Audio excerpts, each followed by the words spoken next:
నమస్తే, doctor Bhavya, senior consultant in Sneha homeopathy.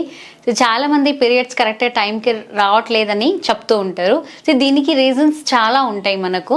So ఒకటి వచ్చేసి మనకు చిన్న ఏజ్ ఉన్నాయి వాళ్ళకి 16 years అలా ఉన్నది, రెగ్యులర్గా మనకు 28 to 35 days లోపల మెన్స్ట్రల్ సైకిల్ రావాలి.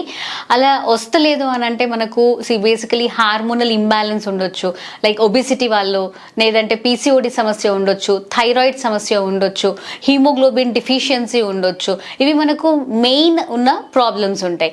ఇంకా కొంత ఓల్డ్ ఏజ్ వాళ్ళు ఆఫ్టర్ 45 అంటే 45 to 55 వచ్చేసి మనకు మెనోపాజ్ ఉంటుంది. వీళ్ళలో డ్యూ టు మెనోపాజ్ మనకు 2 months ఒకసారి లేదంటే ఇర్రెగ్యులర్ పీరియడ్స్ అనేది కనిపిస్తూ ఉంటాయి. సో ఈ ప్రాబ్లం ఏది ఉన్నా మనకు హోమియో మెడిసిన్స్ చాలా మంచిగా ఉన్నాయి.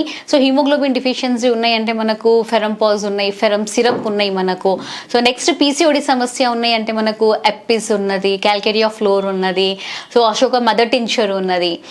నెక్స్ట్ ఇంకా మనకు థైరాయిడ్ సమస్య ఉందంటే థైరాయిడ్ 6X ఉన్నది. దీని అన్నిటితో పాటు మనకు మెనోపాజల్ ఉన్నాయి అంటే కనుక మెనోపాజ్కి కూడా మన దగ్గర హార్మోనల్ ఇంబ్యాలెన్స్కి, మళ్ళీ మూడ్ స్వింగ్స్కి, బోన్ డెన్సిటీ పెంచడానికి, ఇవన్నిటికీ కూడా హోమియో మెడిసిన్స్ ఉంటాయి. So homeo medicines number of medicines ఉన్నాయి. నేను చెప్పినదాన్ని అట్లా వాడకుండా డాక్టర్ పర్యవేక్షణలో మాత్రమే మీరు ఈ మెడిసిన్స్ అనేది వాడితే చాలా మంచి రిజల్ట్స్ ఉంటాయి.